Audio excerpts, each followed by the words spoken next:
할렐루야. 지난주부터 우리가 예수님의 이름을 가지고 좀 말씀을 나누고 있습니다. 예수님을 믿는다는 것은 예수님이 어떤 분인지를 우리가 알고 예수님을 믿고 의지하는 거 아니겠습니까? 그 예수님이 누군지를 알라 그러면 예수님의 이름을 좀 알 필요가 있어요. 예수님의 고유한 이름은 예수입니다. 예수란 이름의 뜻은 우리를 죄에서 구원하시는 바로 구원자 이름입니다. 우리를 죄에서 구원하시러 이 땅에 오신 분, 그분이 예수. 예수의 이름은 사람이 또는 부모가 지어준 이름이 아니라 하나님이 지어준 이름이십니다.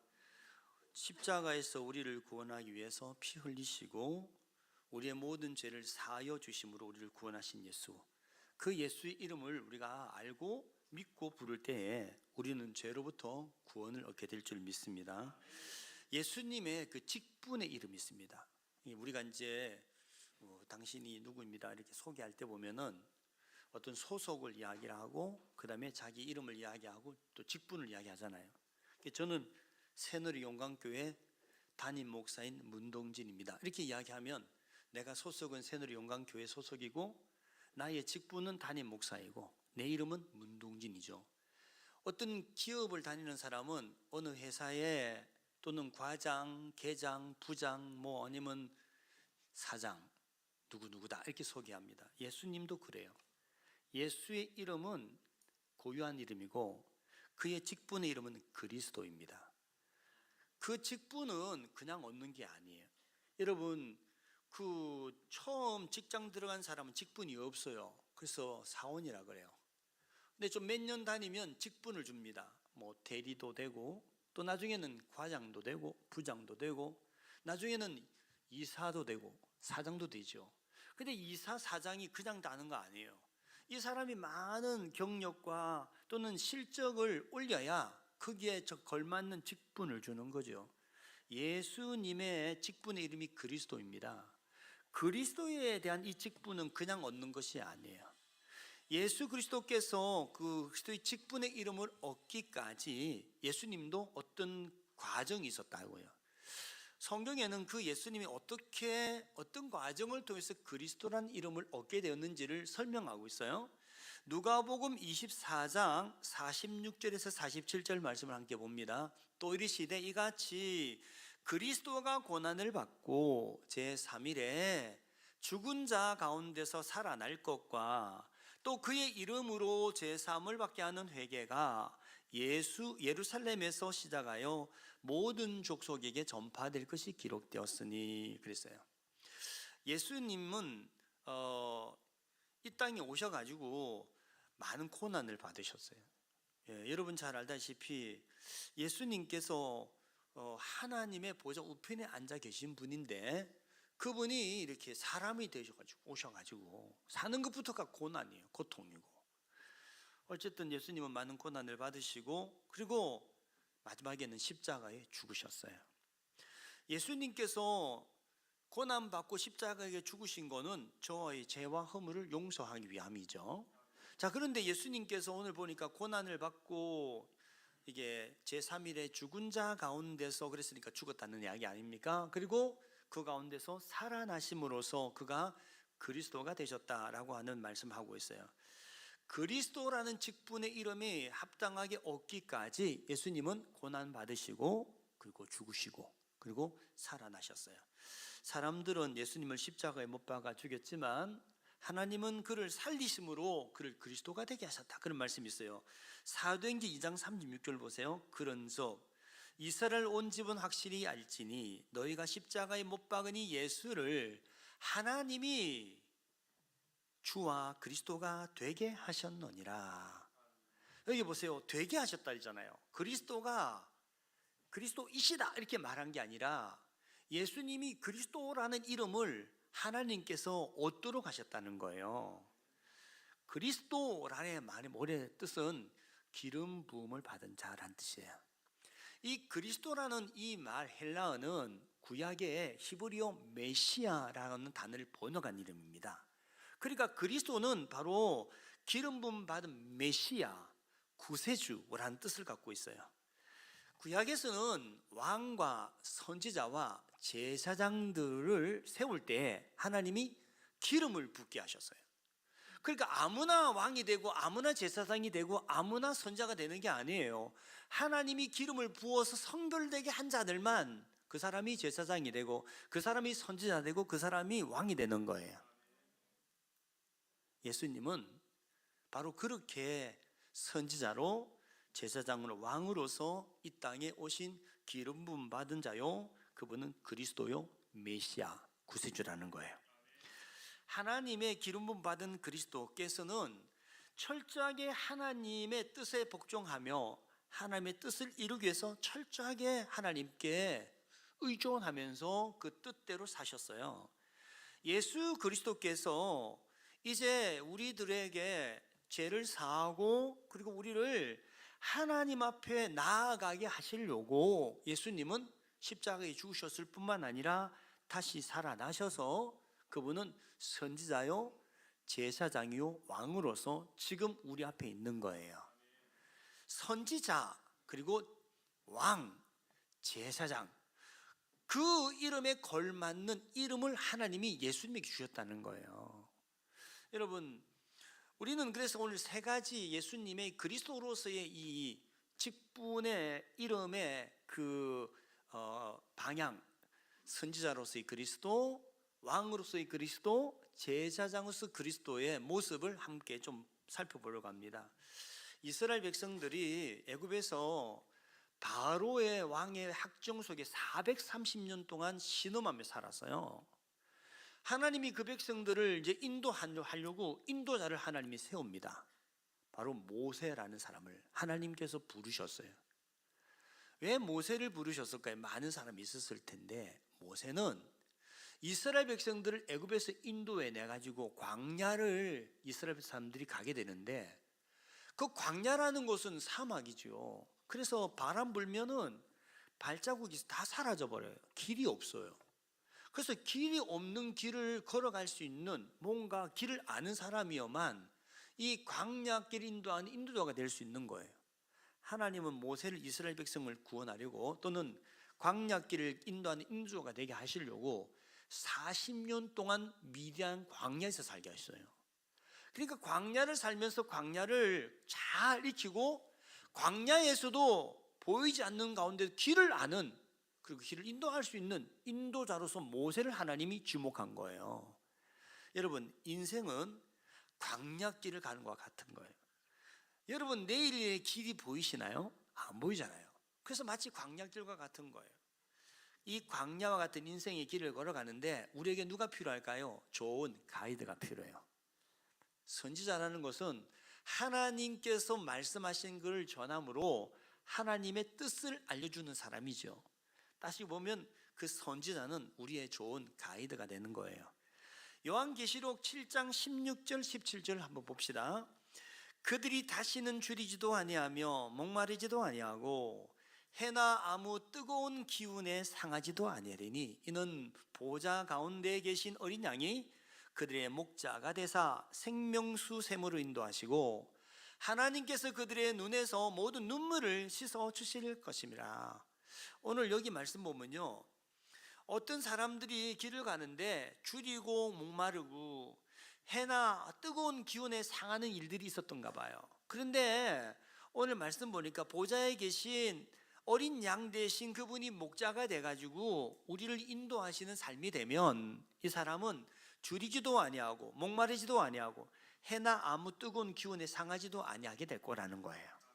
마치 광야를 생각하잖아요. 광야에 인도자를 못 만나면 사람들이 방황합니다. 길을 못 찾으니까. 그리고 뜨거운 햇빛에 계속 노출되니까 뭔가 막 피부가 상해요. 그리고 목마르고 배고프고 그러죠. 그런데 예수님이 우리 목자가 되시고 우리 길을 인도하시면 우리는 다시는 목마르거나 아니면 우리가 줄이거나 그리고 해나 뜨거운 기운에 상하지도 않고, 이 말씀 보니까 생명수 샘으로 인도받는 삶이 된다는 거예요. 다시는 방황하면서 배고파 또는 줄여서 또 상해서 눈물 흘릴 일도 없다는 거예요. 저와 여러분이 광야 같은 세상을 살아가는데 누가 필요한가 하면 좋은 우리를 인도하는 가이드, 선지자가 필요한데 그분이 예수님이라는 거예요. 여러분 시편 107편 4절 8절 보면 우리 하나님이 우리에게 인도자가 되시는 말씀을 하고 있는 부분을 한번 보세요. 그들이 광야 사막길에서 방황하며 거주할 성읍을 찾지 못하고 줄이고 목이 말라 그들의 영혼이 그들 안에서 피곤하였도다. 이에 그들이 근심 중에 여호와께 부르짖음에 그들의 고통에서 건지시고 또 바른 길로 인도하사 거주할 성읍에 이르게 하셨도다. 여호와의 인자하심과 인생에 행하신 기적으로 말미암아 그를 찬송할지로다. 아멘. 여러분 우리 영혼이 이 광야 같은 세상 길을 걸어가다 보면 길을 알지 못하고 방황하고 거주할 성을 찾지 못하고 그리고 줄이고 목마르고 피곤하게 된다는 거예요. 자, 그런데 우리가 그렇게 참 길을 알지 못하여 방황하고 줄이고 목마르고 막 그럴 때에 여호와 이름을 부르면서 기도하면 하나님께서 우리 소리 들으시고 고통 중에 건져주시고 우리를 거주할 성읍에 이르도록 인도하신다는 거예요. 우리 영혼의 본향되는 바로 하나님의 축복의 땅으로 인도하시는 거예요. 이처럼 예수님은 우리 인생길을 인도하는 좋은 바로 가이드, 선지자라는 거예요. 예수 그리스도를 부르고 여러분이 길을 알지 못할 때 그분의 이름을 찾을 때에 주님은 그 부르는 음성을 듣고 여러분들을 바른 길로 인도하실 줄 믿습니다. 지난주도 말씀드렸지만 바디메오가 소경이에요. 근데 그가 막 예수님 이름 부르잖아요. 다윗의 자손 예수여 나를 불쌍히 여달라고. 아무것도 못 보고 그냥 소경으로 허감 중에 사는 자예요. 그가 예수님 이름 부를 때 예수님이 가던 길을 멈추고 그를 보며 그 오라 부르러서 부를 때에 고개를 돌린 거예요. 그죠? 여러분이 주님 이름 부르면 주님이 여러분을 향하여 고개를 돌리실 거예요. 오늘 우리는 우리의 인도자가 필요해요. 우리 인생의 인도자, 바로 선지자 되신 예수 그리스도, 그분을 우리는 필요로 합니다. 그분의 이름을 부를 때에 그분이 나타나셔서 여러분의 길을 바른 길로 인도하실 거예요. 아브라함에게 오늘 하나님이 나타나셨어요. 하나님 말씀하시기를 내가 지시하는 땅으로 가라. 그러면 내가 너를 크게 복을 줄 것이다. 그렇게 약속하십니다. 그런데 하나님께서 이 아브라함을 부르셔서 하나님 지시한 땅으로 가라고 하셨는데 아브라함은 성경 보니까 갈 바를 알지 못했대요. 그러죠. 길을 알지 못한 거예요. 어디로 가야 할지 몰라. 그런데 결국은 하나님께서 아브라함을 하나님이 이루고자 하는 땅에 도착하게 하십니다. 그럼 그 사이에 어떤 일이 벌어졌을까요? 길을 알지 못한 아브라함을 매일같이 하나님 한 걸음 한 걸음을 인도하셨다는 거예요. 인생이 그런 거예요. 사람들은 미리 모든 걸 좀 알고 싶어 해요. 그래서 점쟁이를 자꾸 찾아다녀요. 여러분 점쟁이를 찾아낸다고 길을 아는 게 아니에요. 우리의 그리스도 예수 그리스도를 통해서만 길을 아는 거예요. 그분이 우리를 생명길로 인도하시는 거지. 그분이 우리를 거할 성에 이르게 하시는 거예요. 우리의 선지자이시며 우리의 목자 되시는 예수님 부르면서 갈 때 여러분들이 목적하는 천국 본향에 이르게 될 줄 믿습니다. 두 번째 예수님은 왕으로서의 그리스도예요. 예수님이 선지자로서 가이드로서 그리스도만 아니라 예수님은 왕으로서의 그리스도. 왕은 여러분 뭐 하는 분입니까? 나라를 다스리는 거죠. 또 백성을 지키는 거예요. 왕 대신 예수님은 우리를 지키시고 보호하시고 우리를 다스려 주십니다. 여러분 가정이든지 뭐 직장이든지 나라든지요, 리더가 누군지 굉장히 중요한 거예요. 저 북한 보세요. 저 악한 독재자가 나라를 다스리니까 백성들이 굉장히 굶주리고 헐벗고 고통 중에 살잖아요. 여러분 만왕의 왕이신 예수님이 우리의 왕이 되시고 우리 가정의 왕이 되시고 우리 인생의 왕이 되실 때에 우린 최고의 인생을 사는 거예요. 요한복음 19장 19절 20절 보면 예수님이 십자가 못 박히셨는데요, 왜 예수님이 십자가에 못 박히는지에 대한 이유를 여기 설명을 이렇게 해놨어요. 빌라도가 패를 서서 십자가 위에 붙이니 나사렛 예수 유대인의 왕이라 기록되었더라. 예수께서 못 박히신 곳이 성에서 가까운 거로 많은 유대인이 이 패를 읽는데 히브리와 로마와 헬라 말로 기록되었더라. 예수님이 십자가에 못 박히셨어요. 십자가에 못 박혔다는 건 뭔가 죄가 있기 때문에 십자가에 못 박힌 거예요. 예수님 십자가 못 박힐 때 좌우에 강도들도 못 박혔어요. 그 사람들은 강도 짓을 하다가 잡혀가지고 십자가에 못 박혀 죽게 된 거예요.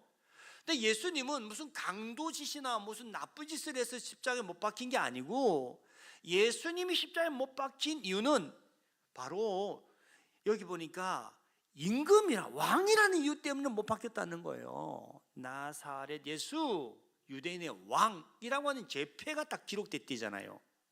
그 말은 예수님이 나사렛 예수라는 이분은 유대인의 왕이기 때문에 죽는다는 거예요. 근데 이 제패가 그 유대인의 히브리어만 기록된 게 아니고 유대인들이 쓰는 히브리어와 그리고 로마어와 그리고 헬라어라는 언어 세 가지로 기록이 됐다는 거예요. 왜? 당시에 이 통용되는 세계 공용 언어가 헬라어예요, 로마어예요. 그리고 유대인들은 히브리어를 쓰니까 히브리인들도 보고 로마 사람도 보고 헬라 사람들도 보고 당시의 모든 시대 사람이 다 읽을 수 있도록 예수님이 기록됐다는 거예요. 예수님 누구라는 겁니까? 왕이라는 거예요. 여러분, 왕으로 오신 예수님을 사탄은 싫어요. 그래서 왕 대신 예수님을 사탄은 아기로 태어났을 때부터 죽이려고 헤롯 왕을 빌어서 죽이려고 했죠. 지금도 이 사단은 왕 대신 예수님을 믿는 자들을 죽이려고 혈안이에요. 그래서 성경이 이렇게 말합니다. 이 굶주린 사자처럼 우리를 삼키려고 이 마귀가 두루다니며 삼키자를 찾는다고 그래요. 여러분, 이런 우리들을 지켜주실 분이 필요해요. 바로 마귀 사탄의 권세를 이길 수 있는 바로 왕이 필요한 거예요. 그분이 바로 예수님이라는 거예요. 예수님은 이 세상의 정사와 권세와 모든 능력과 그리고 보이는 것과 보이지 않는 것들을 다 다스리는 왕이세요. 예수 그리스도를 믿는 자, 그의 왕되심을 믿고 가는 자들을 주님은 다스려 주시고 지켜주시는 걸 믿으시기 바랍니다. 예수님은 지금도 왕으로서 이 교회를 지켜주셔요. 믿으십니까? 어떻게 지키시는지 요한계시록 1장 19절에서 2장 1절에 이렇게 나옵니다. 그러므로, 이 성경 본문 아니에요. 19절부터 그러므로 내가 본 것과 지금 있는 일과 장차 될 일을 기록하라. 네가 본 것은 내 오른손에 7 별의 비밀과 또 7 금촛대라. 7 별은 7 교회의 사자요 7 촛대는 7 교회니라. 예배소 교회의 사자에게 편지하라. 오른손에 있는, 넘어가야 되는데 7 별을 붙잡고 7 금촛대 사이를 거니시니가 이르시되, 이렇게 돼 있어요. 여기 보니까 예수님을요 오른손에 7 별을 이렇게 붙들고 7 금촛대 사이를 거니시는 분으로 묘사했어요. 그러면서 오늘 본문이 이렇게 말합니다. 7 별은 7 교회의 사자요 7 촛대는 7 교회다, 이렇게 말을 했습니다. 여러분, 예수님은 7 별을 7 교회의 사자들을 오른손으로 붙들고 7 촛대인 교회를 이렇게 다니시면서 예수님은 교회를 다스리면서 지키신다는 거예요. 새누리 용강교회가 어렵고 힘든 때에 예수님이 우리의 임금이 되셔서 우리를 붙잡으시고 지켜주신 걸 믿습니까? 음부의 권세에도 예수님은 다스리는 왕권을 갖고 이기시는 분이세요. 예수님은 그리스도로서, 왕으로 그리스도로서 절대 왕권을 가지고 저와 여러분이 예배드리는 이 시간에 이 사단이 와가지고 여러분들의 마음을 뺏고 말씀을 뺏어가지 못하도록 이곳에 주님 자정하시고 거니시면서 여러분들을 지켜주실 줄 믿습니까? 이 굉장히 중요한 거예요. 보이지 않지만 주님이 이곳에 거니시면서 저와 여러분들을 지켜주신다는 거예요. 그래서 우리 예배를 성공할 수 있는 거예요. 왕이신 나의 하나님, 이렇게 노래 부르잖아요. 우리가 왕이신 예수님 그리스도를 높이실 때에 주님이 간섭하시고 지켜주시고 다스려 주십니다. 그래서 우리는 성공할 수 있어요. 마지막으로 예수님은 대제사장으로서의 그리스도예요. 대제사장은 하나님과 죄인들 사이에서 중보하시는 분이에요. 사람의 모든 문제는 죄로부터 시작된 거예요. 아담이 하나님이 따먹지 말라는 선악과를 따먹은 그때부터 아담과 하와의 문제가 생기고, 아담과 하와 사이에 태어난 가인과 아벨의 문제가 생기고, 서로 죽이고 죽고, 그리고 그들은 에덴 동산에 쫓겨나고, 그리고 헐벗고 굶주리고 고통 속에 사는 삶이 시작됐단 말이에요. 그런데 우리의 인생의 문제가 해결되려면 바로 이 죄 문제가 해결이 돼야 돼요. 죄 문제를 누가 해결할 수 있을까요? 바로 하나님만 해결할 수가 있어요. 근데 하나님이 어떻게 해결하셨느냐? 예수님을 제사장으로 보내가지고 우리 죄를 바로 해결하는, 속죄하는 제사장의 역할을 하게 하심으로 우리 죄를 사하게 하셨다는 거예요. 죄를 사함 받으면 반드시 제사장이 거기에 있어야 돼요. 죄를 사함 받으면 반드시 죄를 대신하는 제물이 필요한 거예요. 그래서 피 흘리는 제물의 희생 없이는 죄를 사는 길이 없고, 그 죄를 사는 제사장이 속죄의 선포가 없이는 결코 사함 받을 길이 없어요. 그래서 우리는 제사장이 필요합니다. 완벽한 제사장이 필요한 거죠. 성경은 이 제사장이 바로 예수님이라는 거예요. 히브리서 4장 14절 16절 말씀을 봅니다. 그러므로 우리에게 큰 대제사장이 계시니 성천하시니 곧 하나님의 아들 예수시라. 우리가 믿는 도리를 굳게 잡을지어다. 우리에게 있는 대제사장은 우리의 연약함을 동정하지 못하실 리가 아니요 모든 일에 우리와 똑같이 시험을 받으신 이로되 죄는 없으시니라. 그러므로 우리는 긍휼하심을 받고 때를 따라 돕는 은혜를 얻기 위하여 은혜의 보좌 앞에 담대히 나아갈 것이니라. 오늘 성경이 말합니다. 예수님이 이제 죽으시고 부활하신 뒤에 그리고 성천하셔서 하나님 보좌 우편에 앉으셨는데요, 오늘 그 예수님이 바로 우리의 대제사장이라는 거예요. 제사장. 이 제사장은 보니까 우리를 긍휼히 여기시고 때를 따라 돕는 은혜를 주시는 분이라는 거예요. 그래서 우리는 그 예수님을 통해서, 제사장 되시는 그리스도 예수님을 통해서만 은혜의 보좌 앞으로 나아가는 길이 열려요. 여러분, 제사장을 통하지 않으면 구약 백성들도 결코 하나님 앞에 나아갈 수가 없었어요. 대제사장이 예수님께서 십자가에서 여러분, 저와 여러분들의 죄를 대신하는 속죄의 피를 흘려주심을 통해서 그 속죄의 피를 들고 예수님께서 하나님의 지성소까지 들어가 가지고 우리 죄를 사하신 일을 하셨다는 것을 성경에는 죽으시고 부활하셔서 하늘에 오르사 하나님 보좌 우편에 앉으셨다, 이렇게 표현한 거예요. 좀 말씀을 더 조금 이제 우리가 이 말씀을 좀 확대해서 표현한 부분을 볼게요. 히브리서 9장 11절에 14절이에요. 그리스도께서는 장래 좋은 일의 대제사장으로 오사 손으로 짓지 아니한 것 곧 이 창조에 속하지 아니한 더 크고 온전한 장막으로 말미암아 염소와 송아지의 피로 하지 아니하고 오직 자기의 피로 영원한 속죄를 이루사 단번에 성소에 들어가셨느니라. 예수님이 자신의 피를 들고, 염소 황소피 아닌, 구약은 염소 황소피 들고 들어가는데 제사장들이, 예수님은 더 크고 온전한 이 하늘의 장막, 하늘의 성막에서 우리를 속죄를 완전히 하시려고 당신의 거룩한 험없는 피를 들고 제사장으로서 들어가셨다는 거예요. 자, 그럼 계속 볼게요. 우리의 영원한 속죄를 이루사 성소에 들어가셨느니라. 그 다음에 13절, 염소와 황소의 피와 및 암송아지의 죄를 부정한 자에게 뿌려 그 육체를 정결하게 하여 거룩하게 하거든. 하물며 영원하신 성령으로 말미암아 흠 없는 자기를 하나님께 드린 그리스도의 피가 어찌 너희 양심을 죽은 행실에서 깨끗하게 하고 살아계신 하나님을 섬기게 하지 못하겠느냐.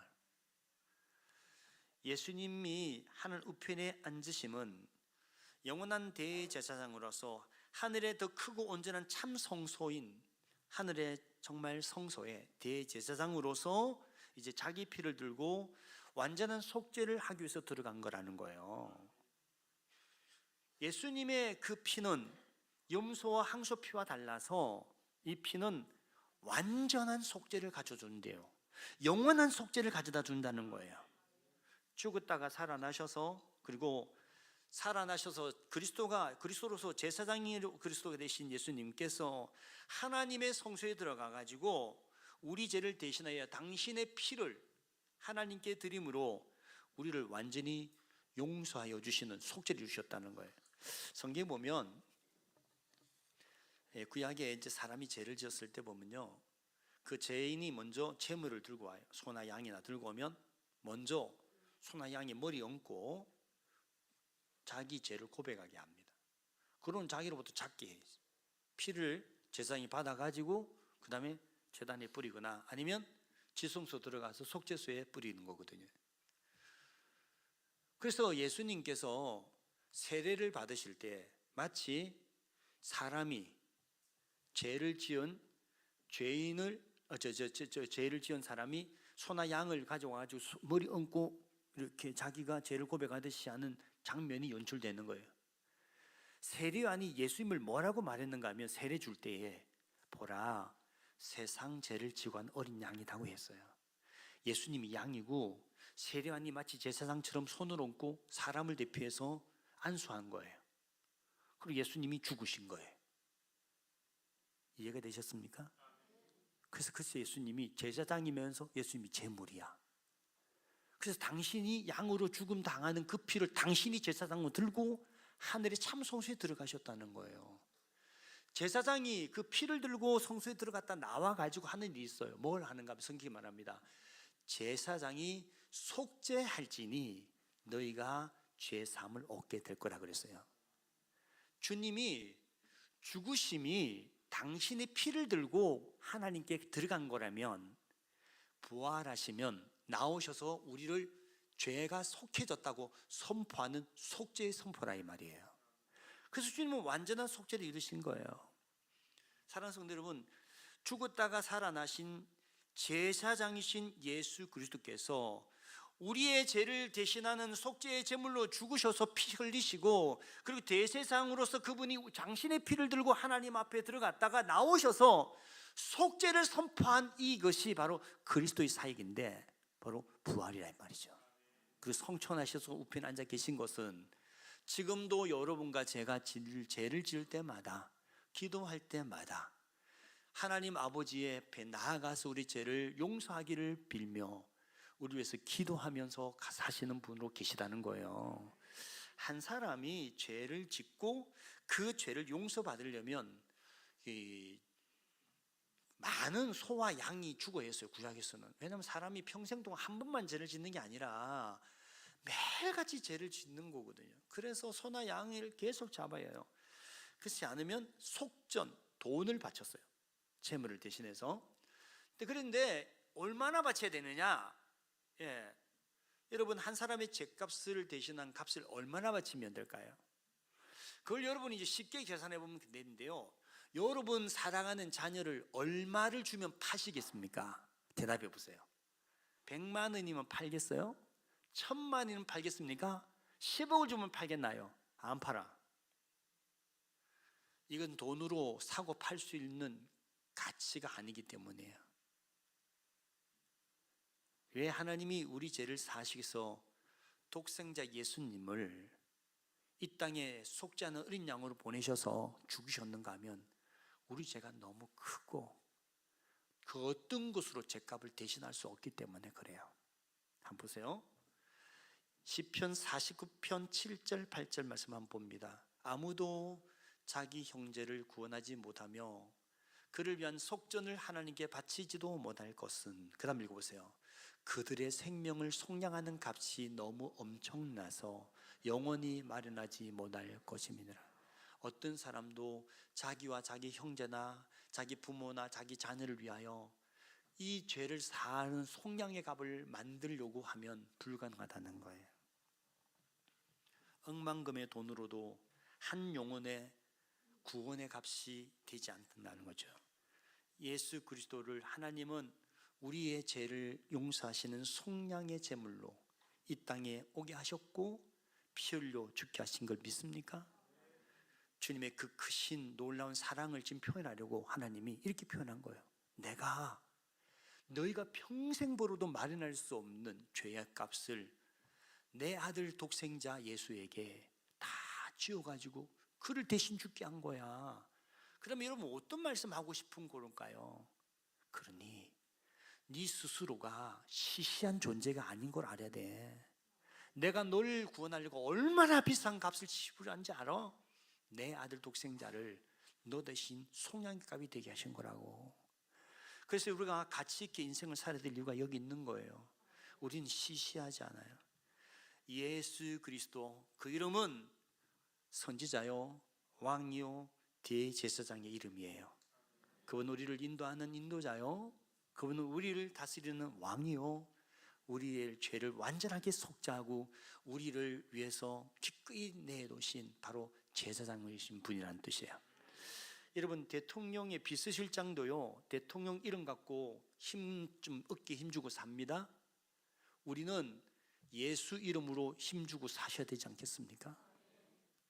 예수 그 이름을 우리가 가지고 나아갈 때에 우리는 별거 아니지만 예수님의 그 이름의 크기가, 그 이름의 권세가, 그 이름의 능력이 우리를 통해서 나타나는 거예요. 사랑하는 성도 여러분, 예수를 믿는다는 것은 예수님의 이름과 그 이름의 비밀을 정확하게 알고 믿는다는 거예요. 예수님의 고유한 이름은 예수요, 예수님의 직분의 이름은 그리스도라고 제가 오늘 말씀을 드렸습니다. 예수님은 그리스도로서 하나님의 기름 부음 받으셨어요. 예수님은 바로 메시아 구원자로서 기름 부음 받으셨는데 그분은 우리의 왕이시고 우리의 선지자이시고 그분은 영원한 속죄를 이루신 대제사장이십니다. 그분을 통하지 아니하고는 죄 사함 받을 길이 없고, 그분을 통하지 않고는 우리는 인생의 이 사막과 광야 같은 인생길을 제대로 걸어갈 수가 없고 목적한 목적지에 도달할 수도 없으며, 우리는 그분을 통하지 않으면 우리는 이 세상에서 우리는 보호되고 지킴받고 온전한 다짐을 받을 수도 없어요. 그래서 우리는 예수 그리스도가 필요합니다. 예수님 그리스도로서 우리를 다스리시고 우리 인도하시고 우리를 하나님 앞으로 인도하시려고, 은혜를 받게 하시려고 그분은 이 땅에 그리스도로 오신 줄 믿습니다. 예수 그리스도 그 이름은 인생길을 바른 길로 인도하는 선지자로서의 길이요, 예수 그리스도는 7뼈를 손에 들고 7촛대를 사이며 다니며 우리를 지키시고 교회를 지키시고 다스리시는 이름이십니다. 하늘과 땅의 모든 권세를 가지고 다스리는 만왕의 왕으로 저와 여러분을 지켜주고 여러분 가정을 지켜주고 자녀를 지켜주신 걸 믿으시기 바랍니다. 그리고 그분은 하나님 보좌 우편에 앉으셔서 지금도 대제사장으로서 저와 여러분들이 허물과 죄를 지을 때마다 하나님께 간구하며 용서하셔서 여러분과 제가 은혜 보좌 앞에 나아가 하나님 은혜를 누리며 살아가는 일에 조금도 부족함이 없도록 그 일을 하시는 줄 믿습니다. 제가 성경을 보니까요, 요엘서 2장 31절 말씀, 누구든지 여호와의 이름을 부르는 자는 구원을 얻는다고 말씀 나오더라고요. 그런데 성령이 임할 때 이렇게 고백한대요. 28절이 이제 성령이 임하는 이야기거든요. 근데 32절에는 이렇게 나오는 거예요. 그래서 성령이 임해서 여호와의 이름을 부르게 되면 네가 구원을 받는다고 돼 있어요. 신약에서 이렇게 돼 있습니다. 사도행전에 가면 2장에 오순절날 성령이 1절 2절에 나옵니다. 오순 성령이 임했다는 이야기 나와. 그리고 베드로가 성령 충만해가지고 설교를 이렇게 말합니다. 누구든지 주의 이름을 부른 자는 구원을 받으리라. 구약이 신약으로 되어지는 과정이 똑같아요. 그래서 로마서 10장에서 말합니다. 누구든지 주의 이름을 부른 자는 구원을 받을 것이요, 누구든지 주의 이름을 부르는 자는 부유하게 될 것이요. 그리고 고린도서 1장에서 이렇게 말합니다. 누구든지 주의 이름을 부르는 자는 평강과 기쁨을, 은혜와 평강을 얻게 될 것이다. 우리가 주의 이름을 부르며 사는 게 굉장한 특권인 거예요. 축복인 거예요. 근데 한번 여러분 스스로 한번 질문을 던져봅시다. 지난주 우리 예수 이름을 제가 설교를 하고 나서 한 주 동안 예수 이름을 좀 많이 찾고 부르면서 한번 살아보자, 이렇게 제가 도전했는데 어떻게 한 주 동안 예수 이름을 많이 부르신 것 같습니까? 아멘 하는 분들 계셔서 다행이네요. 근데 아멘 하지 못하고 입을 침묵하는 분들은 잘 못하셨나요? 저는 이번 한 주 동안도 여러분 계속해서 도전하고 싶어요. 이제 하나 더 붙여가지고 예수 그리스도 이름을 부르시면 좋겠어요. 제가 그 지난번 영국 웨일즈에 가니까 그